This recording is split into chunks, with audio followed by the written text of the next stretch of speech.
Starring Lucille Ball. Co-starring Gail Gordon.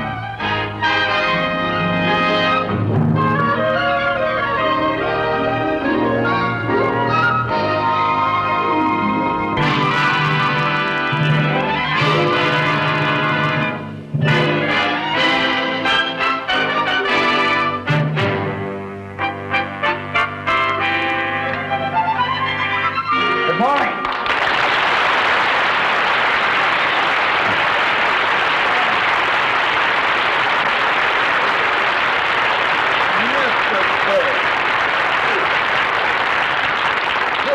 Sit down, Mr. Burns. Now then, what can I do for you? I stopped by to pick up my dividend statement. Ah, yes. Well, my secretary has your files. She'll be right back. Fine.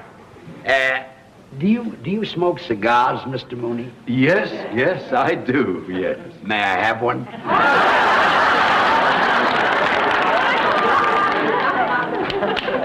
Thank you. Jack Benny always pulls that on me. Very fun. Well, you know how that is. Some actors have to be on all the time. So I've heard. Oh, that could be very annoying. I could never be like that. I think it's unprofessional. I say once an actor walks off the stage, he should leave his work there and be like everybody else. Very commendable. I've learned to relax, like Irving Berlin said in that song many years ago. Lazy, I want to be lazy. I want to just lay in the sun with no work to be done. Yes, I remember that. Oh, under that awning they call the sky. It was a very... Stretching and yawning and let the world go drifting by. Yes, well, I want to peep in the deep tangled wildwood, counting sheep while I sleep, like a child would, with a great big valise full of books to read while it's peaceful, while I'm killing time, being lazy now, Mr. Mooney.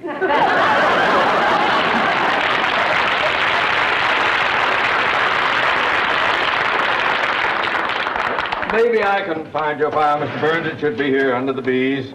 All right, Martin, Miller, Munson, Murph.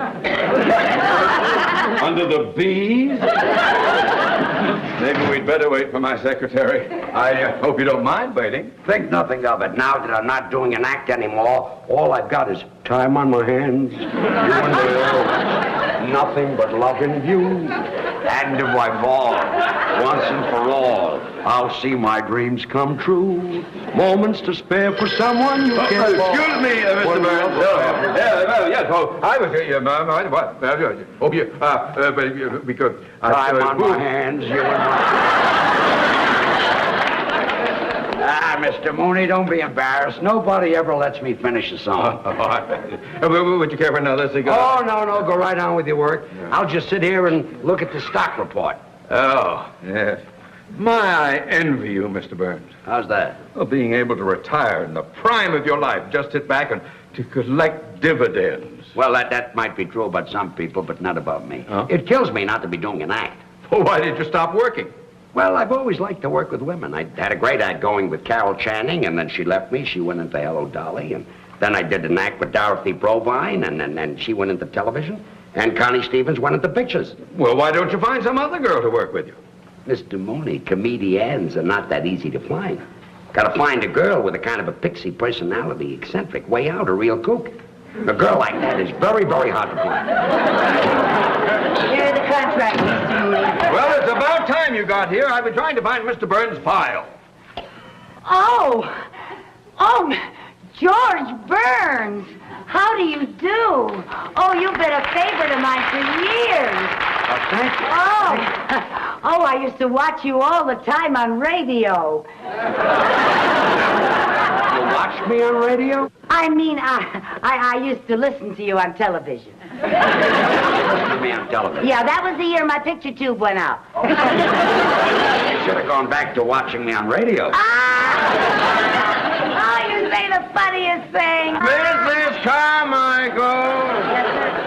I've been trying to find Mr. Burns' file. It is not under the B's. Oh, I must have put it under the X's.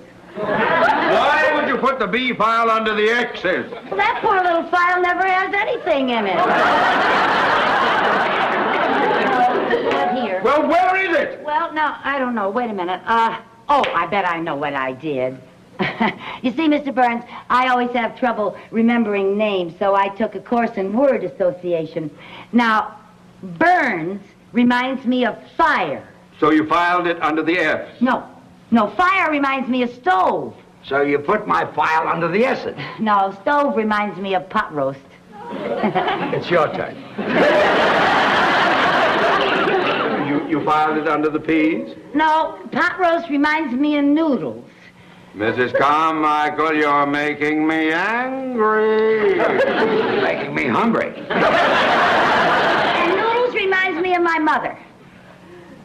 It's your turn. Noodles remind you of your mother? Yeah, she made the best noodles, and I bet that's where I put your file. Under noodles. No, under gravy. Mrs. Carmichael, I don't know what I'm going to do with you. I know what I'm going to do with her. Start a whole new career. Mrs. Carmichael. Yes, sir. Have you ever thought about going on the stage? Oh, my life.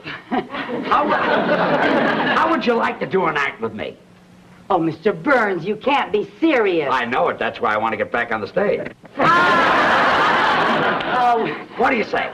Oh, well, that's very nice of you, Mr. Burns, but I couldn't do that. I couldn't quit my job here. Why not? Because it wouldn't be fair to you, Mr. Mooney. You need me. Good help is hard to find. Well, I'd be delighted to start looking. Now, Mrs. Carmichael, this is a great opportunity for you to make a lot of money. Yes, I know it does sound like a wonderful opportunity. Yeah. But, oh, and you know, today, my horoscope said that my whole future was going to take a turn for the better. So did mine. How much would I make? Well, it's unprofessional for an artist to discuss money. Oh. That's usually handled by your agent or someone who handles your financial matters. Oh, well, Mr. Mooney usually handles all my financial things. Yes, and I'd be delighted to represent you in this matter. Would you? Yes, indeed. For the customary 20%. 10% is customary. Oh, 10. Oh, yeah. Well, you see, I'm new to show business. You two talk it over, and when you decide on what you want, you can get together with my agent. Fine. Here's my address. Be at my apartment tonight, and we can start rehearsing. Your apartment? Nice and quiet there, and nobody will bother us. Well, I hardly know you, Mr. Burns, and going to your apartment, you in show business and all. Mrs. Carmichael, you don't have to worry about a man like Mr. Burns. She does, too. I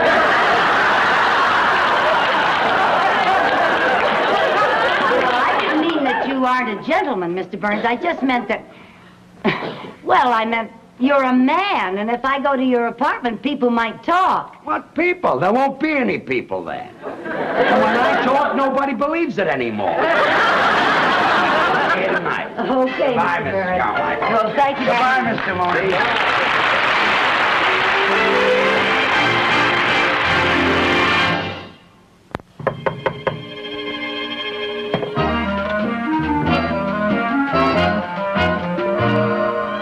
Mr. Burns. Good evening. Come on in. Thank you.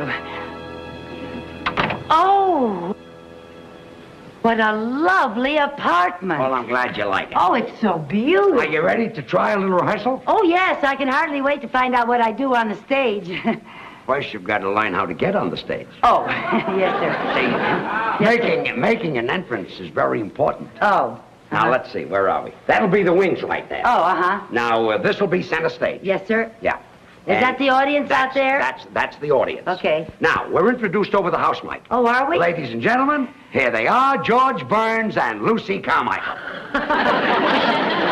Now, the orchestra plays our entrance music. Oh, what is our entrance music? Some of these days. Oh! Now, let's make our entrance. Let's go into from the over list. here. Now, you walk out just like I do. Yes, sir. Okay. Yes, sir. Now, here they are, ladies and gentlemen, George Burns and Lucy Carmichael. Now, there's music, and I'm walking out, and I'm bowing, and I get to the center of the stage, and when I get to the center of the stage...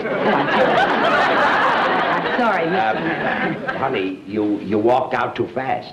Oh, well, I guess I've waited so long to go on stage that I was kind of in a hurry. You belong over here. Oh, over here? Over there. Oh. That's it. Now, we'll start. Yes. Well, Lucy, say hello. Hello. Not to me, to the audience. Oh. Hello. Don't look down at the audience. The people in the back can't see you. Oh. Hello. Now, I'll tell you a little trick. Especially when you're new and you might be self-conscious. You look out at the audience, but you don't see them.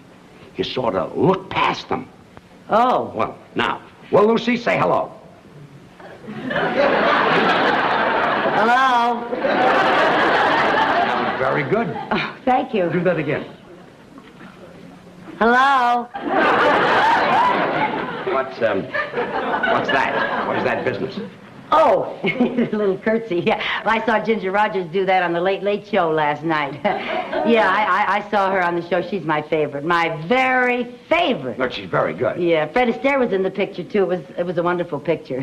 You know, at the beginning of it, Fred was an ambitious young dancer playing in a show in Muncie, Indiana. Muncie. You ever been in Muncie? I was closed there. Oh. Well, Ginger Rogers is one of the chorus girls in the picture, and Fred's up there dancing away, you know, and Ginger's in back of him kicking with the girls, you know, and she accidentally kicks Fred. And the people laugh, and Fred is very embarrassed, you know. And then the girls go off stage, and Ginger starts for her dressing room, and Fred comes off stage, grabs her, and starts bawling her out. And that poor little thing is on the verge of tears. She's hurt? Not her, him. Oh, him. It hurt where she kicked him. Oh.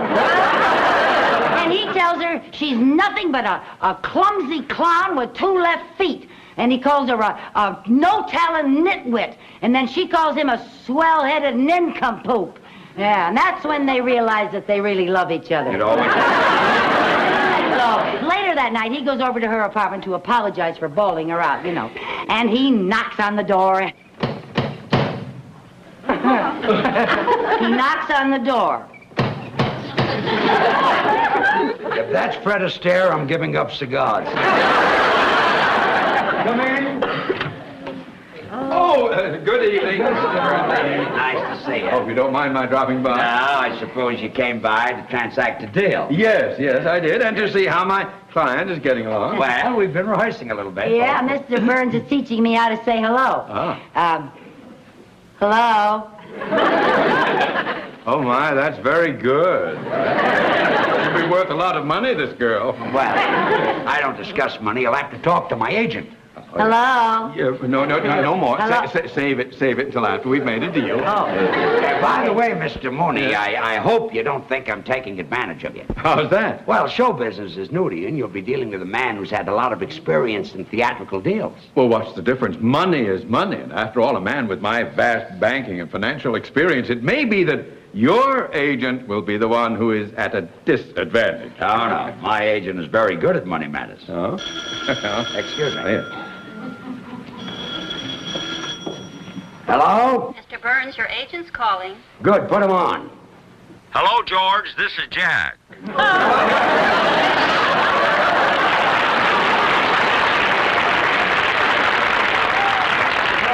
in time. Mrs. Carmichael's agent is here right now.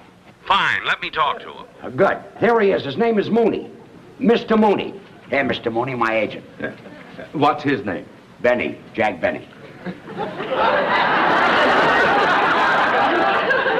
Jack Benny is your agent?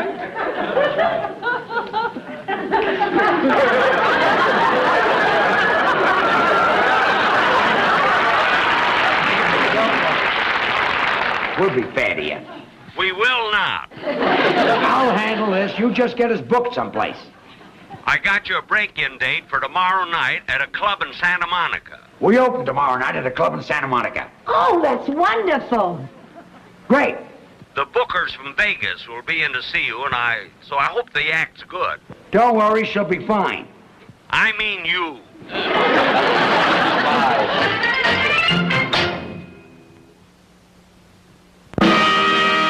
And now, ladies and gentlemen, George Burns and Lucy Carmichael.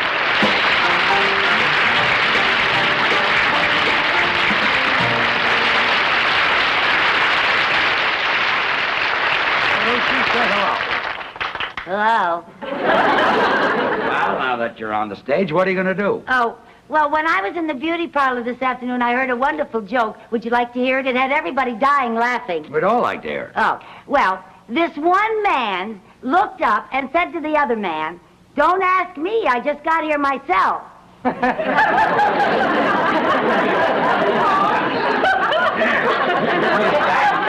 Is that the joke? Well, there was some stuff ahead of it that I didn't hear. That's the line that they were dying laughing at. I wouldn't tell that if I were you. Too old? Oh, yes, it's been kicked. Oh. Let's talk about your brother. Oh, which brother do you want to talk about? The one that's married or the one that's in love? The tall one. Oh, yeah. Well, that's my brother Harry. He's with the FBI. Your brother's with the FBI? Yeah, they picked him up in Kansas City. So the FBI picked him up. Well, they had to. He couldn't pick himself up. Loaded again. Yeah. Poor Harry. Hasn't your family ever tried to do something about his drinking? Well, we sent him to a psychiatrist, and the psychiatrist worked and worked to get to the bottom of Harry's drinking. And finally, he found out Harry's problem. What was it? Harry likes to drink. Well, we all have our reasons. I think Harry drinks to forget. Forget what? That he's a kleptomaniac. He's a kleptomaniac. Harry was always going into stores and taking things, so you know what my mother did? What? Well, she took some adhesive, and she taped his hand shut all but this one finger. Taped his hand shut all but that. Why? Well, so he could play marbles with my other brother. You can't play marbles with one finger. Well, Mother did that to even up the game. You see, Harry didn't have all of his fingers, and my other brother didn't have all of his marbles.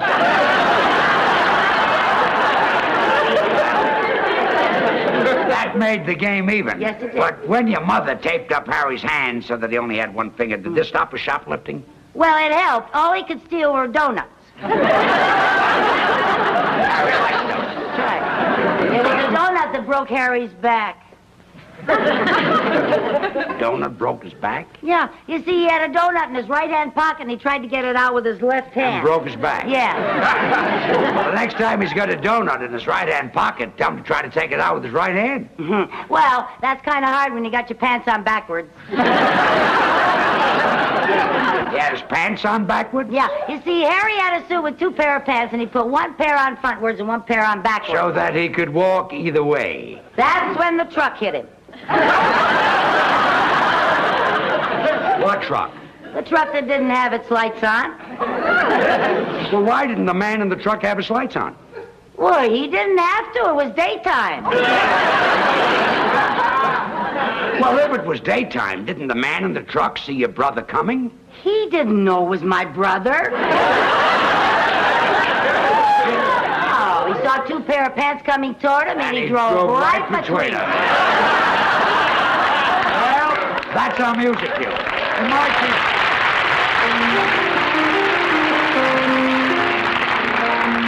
Two sweethearts in a country town, the neighbors say, lived happily the whole day long. Until one day told he must go away, she wondered then what could go wrong.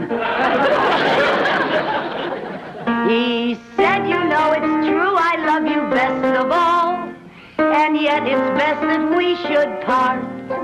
Just as he went away, he heard his sweetheart say, here's a pretty tempo, Lucy, play with it. Although it broke her heart.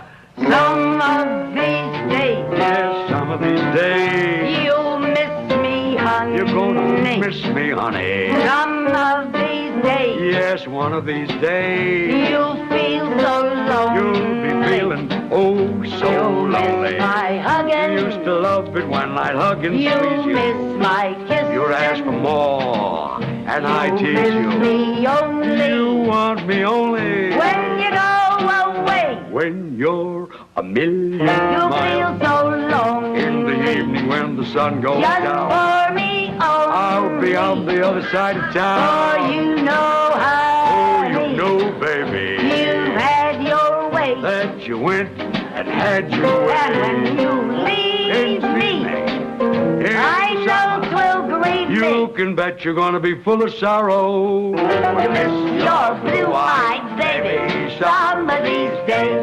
Dee-dee-dee-da, dee-dee-dee-dee-da, dee-dee-dee-dum, dee-dee-dee-dee-da, dee-dee-dee-da, dee-dee-dee-dee-da.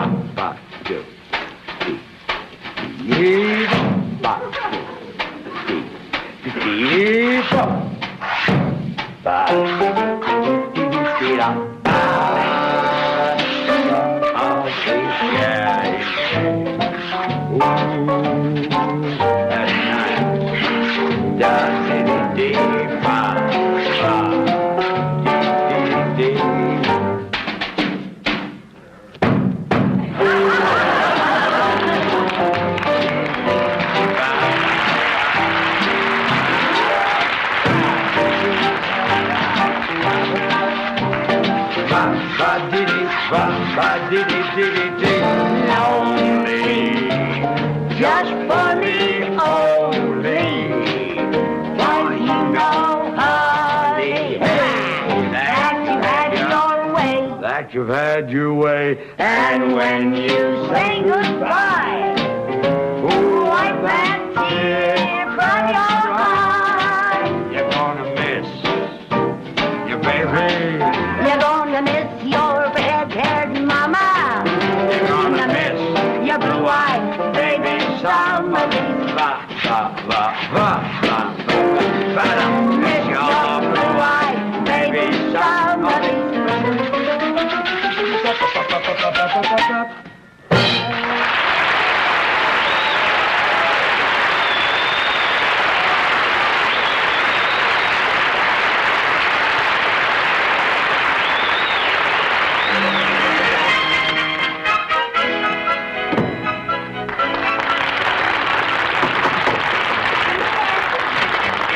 Lucy, you were just great. Thank you. Everybody out front is talking. Carmichael, I couldn't be more proud of you. Oh, Mr. Mooney, that's the first time you ever kissed me.